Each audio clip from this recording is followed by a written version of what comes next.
बात करते हैं भारतीय संविधान के भाग ए की, जो कि है संघ और उसका राज्य क्षेत्र। तो यहाँ जो आपका पहला अनुच्छेद है वो क्या कहता है? वो कहता है कि संघ का नाम और राज्य क्षेत्र, यानी कि संघ का नाम क्या होगा और राज्य क्षेत्र क्या होगा। तो यहाँ क्या है कि आपको सिंपल सी बात बता दी गई है, वो क्या कि भारत अर्थात इंडिया, यानी कि भारत के दो नाम हैं। आप भारत बोल सकते हैं, इंडिया बोल सकते हैं। तो इस पे जो भी आर्ग्यूमेंट्स आप न्यूज़ में या करंट में देखते हैं कि भारत का नाम इंडिया कर देना चाहिए या इंडिया का नाम भारत कर देना चाहिए, तो सिंपल सी बात मैं चाहूँगी कि वो हमारे कॉन्स्टिट्यूशन की पहली सी लाइन देख लें, और वो क्या है कि भारत अर्थात इंडिया, यानी कि भारत का मतलब क्या है? इंडिया है। तो ये दो नाम तो हमारे ऑलरेडी हमें मिले हुए हैं। तो वो क्या है? तो वो राज्यों का संघ होगा। अब यहाँ राज्यों का संघ का क्या मतलब है? तो मैं आपको यहाँ पर एक लाइन बताना चाहती हूँ, जो कि हमारे डॉक्टर भीमराव अंबेडकर जी ने कहा है। और वो क्या कहा है कि ये अविनाशी संघ है। किसका? विनाशी राज्यों का। तो सिंपल सी बात है, राज्यों में विनाश हो सकता है, मतलब राज्यों को आप तोड़ सकते हैं या फिर जोड़ सकते हैं, लेकिन आपका जो संघ है वो अविनाशी है। वो किसी भी हाल में ख़त्म नहीं कर सकते, आप उसे तोड़ नहीं सकते। तो इस लाइन को हमेशा याद रखें। और क्यों? क्योंकि यहाँ पर क्या है कि ये राज्यों का संघ है, और जैसे ये किसी कॉन्ट्रैक्ट के थ्रू नहीं आए हैं कि भाई अब आपका कॉन्ट्रैक्ट खत्म हो रहा है या मेरा मन नहीं है तो मैं ये कॉन्ट्रैक्ट तोड़ दूं, या कोई स्टेट कहे कि भाई हमें इसमें नहीं रहना और वो अलग हो सकता है, तो ऐसा बिल्कुल नहीं है। वहीं जो सेकंड क्लॉज है वो क्या कहता है? वो कहता है कि राज्य और जो उनके राज्य क्षेत्र होंगे ना, वो कौन से होंगे? तो जो आपके फर्स्ट शेड्यूल, यानी कि जो पहली अनुसूची में दिए गए हैं, वो आपके राज्य हैं और उनके राज्य क्षेत्र हैं। में मतलब इन्होंने क्या कहा है कि पहले अनुसूची में हम आपको बता दे रहे हैं कि हमारे कौन कौन से राज्य हैं या कौन कौन से हमारे राज्य क्षेत्र हैं।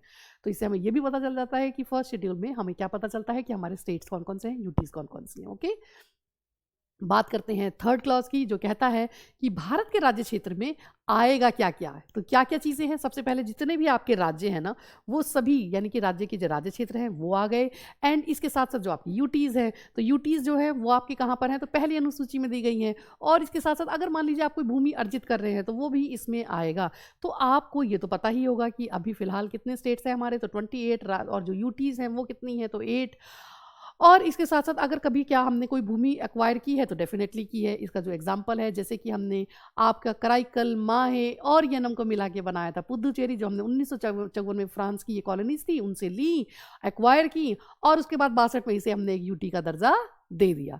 और वहीं अगर हम बात करें कि अगर हम स्टेट की देखें, तो क्या हमने कभी कोई स्टेट भी ऐसे एक्वायर करके लिया है? तो डेफिनेटली लिया है। जैसे कि सिक्किम के लोग चाहते थे कि वो हमारे हमारे साथ आएँ, क्योंकि हम प्रगतिशील हैं, और वो भी चाहते थे कि उनकी भी तरक्की हो। तो वहाँ वैसे तो चोंग्याल डायनेस्टी रूल करती थी, लेकिन क्योंकि लोग वहाँ के यहाँ मिलना चाहते थे, तो हमने 35वें संविधान संशोधन से उनको अपने यहाँ मिलाया और उसे एक संयुक्त राज्य का दर्जा दिया। और उसके बाद 36वें संविधान संशोधन से हमने क्या किया? तो उसे एक पूर्ण राज्य का दर्जा दे दिया। तो इस तरह से आप समझ सकते हैं कि किस तरह से हम नए क्षेत्र भी अगर एक्वायर करते हैं तो वो भी हमारा अपना पार्ट हो जाएगा। तो ये आपका कहता है आर्टिकल 1, यानी कि अनुच्छेद 1। वही जो आपका जो नया जो दूसरा अनुच्छेद है वो क्या कहता है? तो वो कहता है कि नए राज्यों का प्रवेश या स्थापना, कि अगर कोई नया राज्य बन रहा है या उसकी स्थापना हो रही है तो कैसे होगी। तो ये जो आपका राइट है, यानी कि ये जो आपका पावर है, वो हमने किसको दी है? तो वो हमने दी है संसद को। तो संसद क्या करेगी? लॉ के द्वारा, यानी कि विधि के द्वारा, जो भी उसको इसमें निर्बंधन या शर्तें लगे, उन जो भी मतलब संसद को ठीक लगती हैं, तो उनके अंडर रहते हुए वो क्या करेगी? संघ में नए राज्य को प्रवेश या उनका स्थापना कर सकेगी।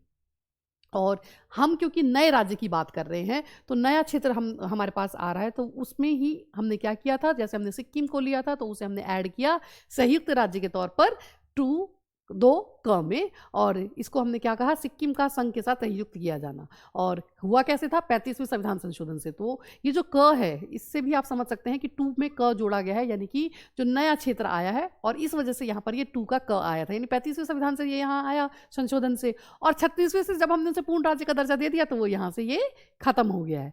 लेकिन हमारे कॉन्स्टिट्यूशन में जो भी चीज़ ऐड की गई है ना, वो निरसित तो हो रही है, लेकिन वहाँ पर वो हमेशा के लिए है, ताकि आपको पता रहे कि यहाँ पर क्या क्या चेंजेस हुए हैं। ठीक है।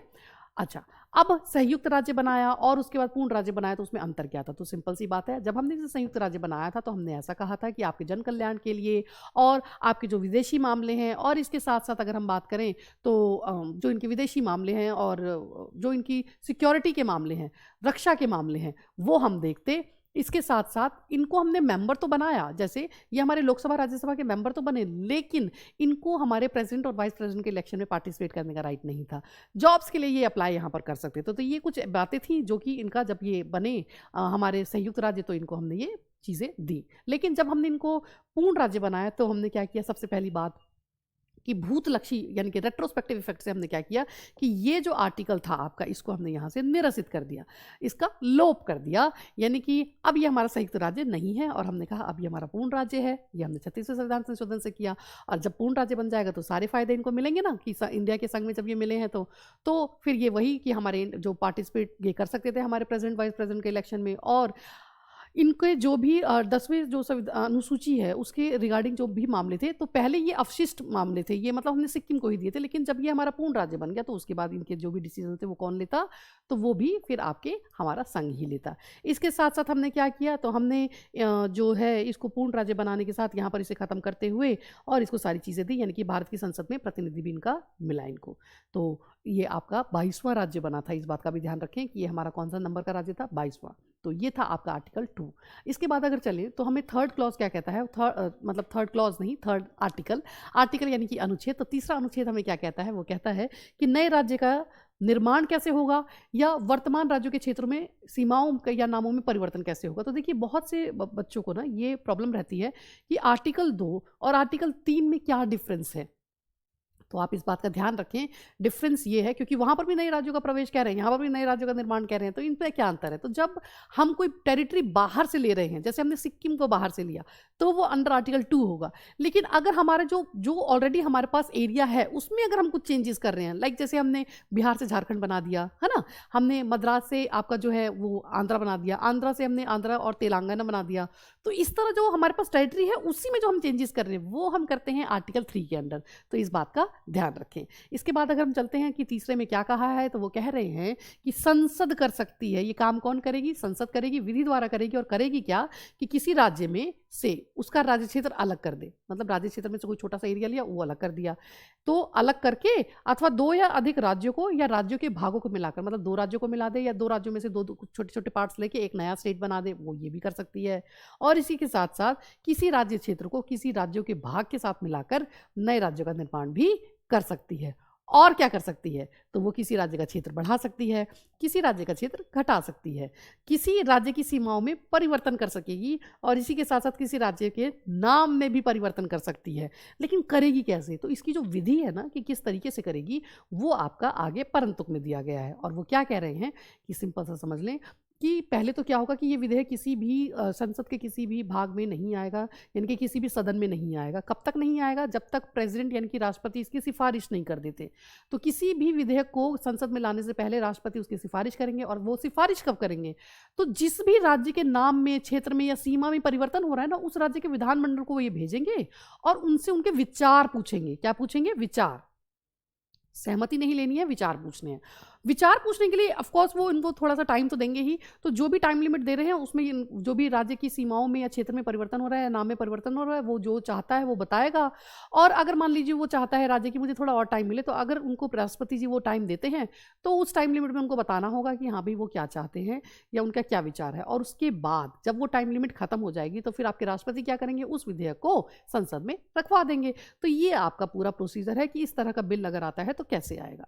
तो वही आपके यहाँ पर परंतुक में दिया हुआ है। तो चलिए जरा देख लेते हैं कि परंतु इस प्रयोजन के लिए कोई विधेयक राष्ट्रपति की सिफारिश के बिना, और जहां विधेयक में अंतर्विष्ट प्रस्थापना का प्रभाव, मतलब जो भी उसमें है उसका जो प्रभाव है राज्यों में से किसी के क्षेत्र, सीमाओं या नाम पर पड़ता है, वहां जब तक उस राज्य के विधानमंडल द्वारा उस पर अपने विचार ऐसी अवधि के भीतर, मतलब विचार देने हैं और ऐसी अवधि के भीतर देने हैं जो निर्देश में विनिर्दिष्ट की जाए, या ऐसी अतिरिक्त अवधि, हो सकता है ना कि वो एक्स्ट्रा टाइम भी मांग रहे हैं, जो कि उनको राष्ट्रपति द्वारा अनुज्ञात की जाए, कि प्रेसिडेंट साहब ने उसकी परमिशन दे दी है, तो प्रकट किए जाने के लिए वह विधेयक राष्ट्रपति द्वारा उसे निर्देशित नहीं कर दिया गया है, और इस प्रकार विनिर्दिष्ट या अनुज्ञात अवधि समाप्त हो गई है, तो संसद के किसी सदन में पुनर्स्थापित नहीं किया जाएगा। टाइम लिमिट खत्म हो गई है, उसके बाद ही करोगे, अदरवाइज आप संसद में उसे स्थापित नहीं करोगे। वही आपका जो स्पष्टीकरण 1 है वो क्या बताता है कि जब हम कह रहे थे कि राज्यों की सीमाएं बढ़ा सकते हैं, घटा सकते हैं, 2 राज्यों की सीमाओं को मिला सकते हैं, या 2 राज्यों के कुछ पार्ट को लेकर कर सकते हैं, तो जहां पर हम राज्य राज्य बार बार बोल रहे हैं वहां पर आप संघ राज्य क्षेत्र को भी सम्मिलित करें। तो स्पष्टीकरण में ये कहा गया, मतलब संघ राज्य क्षेत्र में भी वो चेंजेस कर सकते हैं। तो कह रहे हैं इस अनुच्छेद के क से ण में राज्य के अंतर्गत संघ राज्य क्षेत्र भी इंक्लूडेड है, लेकिन किंतु परंतुक में राज्य के अंतर्गत संघ राज्य क्षेत्र नहीं है। अब इसका क्या मतलब है, क्योंकि परंतुक में क्या कहा गया है, परंतुक में कहा गया है कि कोई बिल या विधेयक तब तक नहीं आपका जो है पूरा स्थापित किया जाएगा किसी भी हाउस में जब तक कि प्रेसिडेंट क्या करें कि जो जिस भी राज्य के ऊपर इसका इफेक्ट पड़ रहा है उससे उनकी राय ना पूछ लें, है ना। अब राज्य से राय पूछनी है तो उनके विधानमंडल में भेजना होगा, और आपको पता है कि सभी संघ राज्य क्षेत्रों के पास तो विधानमंडल है भी नहीं, तो इससे भी ये क्लॉज कट जाता है कि ये चीज़ वहाँ पर अप्लाई नहीं होगी। और दूसरी बात जो कि सबसे अहम है कि आपको ये भी पता होगा कि संघ राज्य क्षेत्र जो है वो किन के अंडर है, तो आपके प्रेसिडेंट के अंडर है ना। तो फिर इसलिए भी आपके वैसे ही ऑलरेडी वो सेंटर के अंदर है, तो क्यों उनसे विचार या सहमति के उसमें पढ़ना है। तो इसलिए कह रहे हैं कि परंतु में राज्य के अंतर्गत संघ राज्य क्षेत्र नहीं है, मतलब उनके विचार जानने की कोई ज़रूरत यहाँ पर नहीं पड़ती है। वहीं जो आपका स्पष्टीकरण 2 है वो क्या कहता है, वो कहता है कि हम जो खंड क द्वारा संसद को प्रदत्त शक्ति के अंतर्गत किसी राज्य या संघ राज्य क्षेत्र के किसी भाग को या किसी अन्य राज्य या संघ राज्य क्षेत्र के साथ मिलाकर नए राज्य या संघ राज्य क्षेत्र का निर्माण करना है। कि मतलब जैसे हम कह रहे थे ना कि राज्य में आप क्या करेंगे, राज्य में जो है आप दूसरे राज्य से कोई पार्ट लेके मिला रहे हैं, 2 राज्यों को मिला रहे हैं, तो इसमें राज्य के अंदर आप संघ राज्य क्षेत्र को भी समझें कि मतलब आपके किसी स्टेट और यूटी को मिला के भी ये काम किया जा सकता है। तो स्पष्टीकरण में आपका ये बिल्कुल क्लियर कर दिया गया है। वहीं जो आपका आर्टिकल 4 है वो क्या कहता है, तो अनुच्छेद 4 जो है वो आपको कहता है कि पहली और चौथी अनुसूची, पहली अनुसूची जहाँ पर नाम की बात हो रही है, क्योंकि आप जब आप नया राज्य बनाएंगे तो उसका नाम भी आपको ऐड करना होगा ना, तो कहाँ ऐड करना होगा, पहली अनुसूची में, तो कर दीजिए। वहीं चौथी अनुसूची में क्या है, तो राज्यसभा की सीटों का आवंटन है। तो डेफिनेटली जब कोई नया राज्य बनेगा तो आपके सीटें तो आपको उनको देनी होगी ना, तो उनको जो भी आप सीटें दे रहे हैं जो भी है तो वो आपको क्या है 4th शेड्यूल में लिख देना है। ठीक है, तो वही वो कह रहे हैं कि जो भी चेंजेस करने हैं वो कर दो।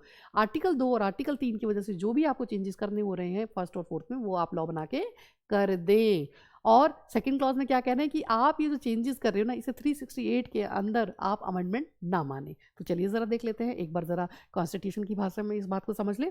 तो कह रहे हैं पहली अनुसूची और चौथी अनुसूची के संशोधन तथा अनुपूरक आनुषंगिक और पारिणामिक विषयों का उपबंध करने के लिए अनुच्छेद 2 और अनुच्छेद 3 के अधीन बनाई गई विधियां। तो चलिए ज़रा स्टार्ट करते हैं। तो यहाँ क्या कह रहे हैं कि अनुच्छेद 2 या अनुच्छेद 3 में निर्दिष्ट किसी विधि में पहली अनुसूची और चौथी अनुसूची के संशोधन के लिए ऐसे उपबंध अंतर्विष्ट होंगे, डेफिनेटली होंगे ना, क्योंकि उनमें तो चेंज करना ही होगा जो उस विधि के उपबंधों को प्रभावी करने के लिए आवश्यक है। आपने जो चेंजेस किए, नया राज्य बनाया है, तो उनको प्रभावी करने के लिए आपको 1st और 4th में तो चेंज करना ही होगा, जरूरी है।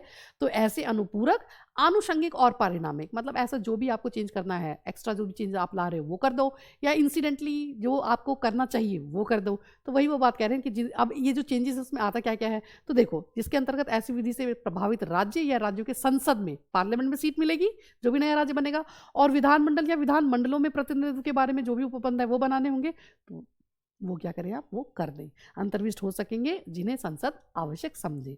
और वहीं सेकंड क्लॉज में कह रहे हैं कि पूर्वोक्त प्रकार की कोई विधि अनुच्छेद 68 के प्रयोजनों के लिए इस प्रकार का संशोधन नहीं समझी जाएगी। आप ऐसा ना समझें कि इस तरह के जो चेंजेस हैं वो क्या है, वो आपके 368 के अंदर अमेंडमेंट है, क्योंकि अमेंडमेंट के लिए स्पेशल आपकी मेजोरिटी चाहिए। और यहाँ तो कोई मेजोरिटी की बात ही नहीं की कि तो संसद करेगा, और संसद जब करेगा तो सिंपल सी बात है वो क्या कर देगा, सिंपल मेजोरिटी से इस काम को कर देगा। तो राज्यों के नाम चेंज करने के लिए, राज्य की आपको सीमा को चेंज करने के लिए क्या है, संसद इसे अपना सिंपल मेजोरिटी से काम कर सकता है, इसीलिए इसे अमेंडमेंट के अंदर नहीं रखा गया है। आई होप आपको ये 1 to 4 तक चीज़ें क्लियर होंगी।